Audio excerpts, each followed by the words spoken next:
talagang mas kahindik-hindik at mas nakaloloka ang mga dramang totoo sa labas ng bahay ni Kuya. Ito po si Alwin Ignacio, the diva that you love. Kasama ko ang kumalang ultra maldita. Hi, this is Alex Brosas. Kasi nakatingin ako doon sa monitor. Ito po ang The Kitty Show. Ang tayo na Talakian Showbiz Edition. Of course, it's all over the headlines. Ito po ang pagkakaaresto at ang pagbibigay ng warrant sa dating Pangulong si Rodrigo Duterte dahil mula sa ICC, International Criminal Court. kung saan may kaso siyang crime against humanity na nangyari nung kasagsagan ng kanyang campaign on illegal drugs nung siya ang presidente. At dahil sa pangyayaring ito, kitang-kita mo na hating-hati ang Philippine showbiz tungkol sa kaganapan. May mga nalulungkot, may mga nag-uumiyak pa nga, may mga nagsasabing sasama sila hanggang sa huli kay dating Pangulong Duterte, at meron namang tuwang-tuwa.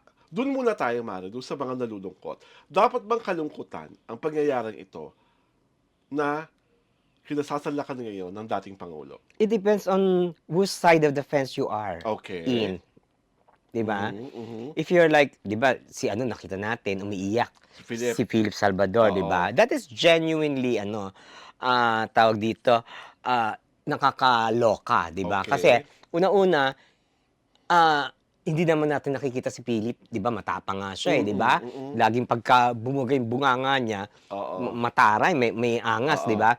And here we are seeing him parang crying. Crying. Oo. Crying for his idol. Oo, for his idol. Kaya nga sabi ko, it depends on whose fence you are in, 'di ba? Kung saan kang excuse me. Ngayon, kasi the issue, yung pagkakaaresto sa kanya is both polarizing and divisive. Yes. 'Di ba? True. Yun eh, 'di ba? So, tawag dito, kung Duterte ka, talagang maiiyak ka Oo. sa nangyari sa kanya. Siyang idol mo, 'di ba? Parang you don't want his world to crumble. Yes. 'Di ba? Oo. And to think na he's a tough cookie. 'Di ba? He's That's how he the projects himself. the toughest political cookie, Oo. 'di ba, na we've known for years, 'di ba? Yung projection niya, honor niya. Parang kaso nga ngayon, because of the arrest warrant being served against him, so parang kahit papaano yung tough niya medyo Nayanig. Oo, tinag na 'di ba? Nayanig. Oo, nayanig, 'di ba, ganon. So, kung hindi mo naman siya type, syempre you will rejoice. You will Okay. naturally rejoice. Ganun yun. And who are the celebrities na nag-rejoice? That I don't know. Kasi wala pang nagpapahayag na ganun, di ba? Wala pang naglalakas ang loob. Oo. Yung mga political enemies niya, syempre nagpahayag na si Dilima, kung sino-sino, di ba? Oh. Si Trillanes. Oo. Di ba? Ganun yun. Very polarizing and divisive yung yung issue sa kanya. Ako sa akin, as far as the arrest is concerned, I feel for the people na may mga anak, asawa, kapatid, kamag-anak na namatay ng walang kalaban-laban noong mga panahon na yon dahil sila ay inakusahang nanlaban. Diba? Sa akin, ayokong tignan ito bilang isang political harassment at mas lalong ayokong tignan ito bilang political statement. Gusto kong tignan ito bilang justice being served and justice being received by the people who suffered the most. Yung mga taong naiwan ng kanilang mga binamahal. I still remember that post of that young man, si Kian. Oo. Na sinasabi niya, tama na po. may May pasok test po ako bukas. And this is what? Divine retribution. Diba? At marami pang mga ganung mga kwento nung panahong kasagsagan ng war on drugs. Sa akin, I'm sure the Dutertes will hire the best legal panel that they can have to fight this tooth and nail. Kung siya ay maladala sa Hague, or didala na siya sa Hague, or papupunta siya sa Hague, that's anybody's guess. Because I'm sure they will do all the political remedies available for that eventuality not to happen. Kasi nga po, alam nating lahat na hindi na miyembro ng ICC ang Philippines. Mm. At being na, kung member pa tayo, pwede siyang itry dito. Mm. Kaya lang hindi na tayo member, so ang mangyayari, isi-ship siya sa Netherlands. Mm. Dadalhin siya doon para doon niya harapin at doon magaganap yung mga kaso. As far as the artistas who are not vocal still about it, we respect your opinion. Pero sooner, tiyak meron at meron talagang hindi makakapagpigil, makakapagsalita. Because as far as the actor politicians who are been vocal about it, sinabi ni Senator Robin Padilla, he will be one of the crusaders of the former president through thick and thin. Nagsabi na rin ng opinion ng ang mabunying senador na si Jingoy Estrada Mm. about this whole incident, and also his brother JV Ejercito, who laments that this is happening. Mm. Diba? So sa akin, totoo yung sinabi ni Kumarang Ultrabalita, this is parang a test of who really is telling the truth and who holds the truth and who will fight for that truth. Diba? Kasi tayo lahat observers lang eh. Yeah. Diba? Ako naman, let justice roll. Yes. Di ba? True.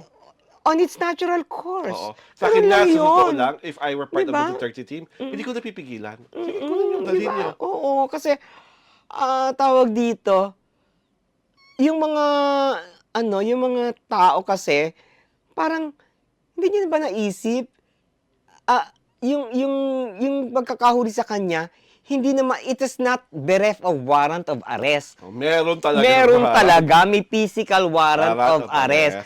Kasi di ba nung una, di ba parang they were asking, they were, nung present na, Tigal-gal oo, sila. parang, natahimik kayo. Mm. This is not a political Yun nga, diba? exercise, di ba?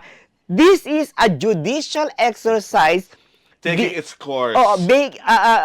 This is a judicial exercise being taken by the Hague, Oo, 'di ba? By the ICC. Kasi there was a complaint, Mm. 'di ba, doon. Yes. So kaya sila nag-issue ng warrant of arrest. That is that simple. Ngayon kung wala, sinasabi nila wala daw Walang merit. Walang merit because we're not a member of Pero umakyat sa korte nila eh. Oo. 'Di ba? Ibig sabihin, may merito. may merito 'yon. Oo. Kaya lang since umakyat, they use the Interpol Mm. to execute the warrant of arrest, 'di ba? Yes. 'Di ba? To implement the warrant of arrest, 'di ba? That is how simple things are. 'Di ba? So we should hindi na natin dapat pag-isipan na kung ano-ano. Saka dapat people should stop being emotional about it. Dahil Akala mo naman, may magagawa. hindi. Akala mo naman, nagmamatter kayo kay former True. di ba? Parang, Diba? Did you matter? Even if there's supposedly a call for people power for this, because of this, I don't think it's ever going to materialize. Oo, this is not the Parang- the igniting point. Oo, parang Hello. not even the...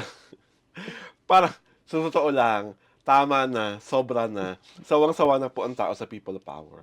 And this is not the incident that would unite the people to go to the streets for, lalo na to, nakita mo naman may bilang, may mga reportage, may mga taong namatay during that turn.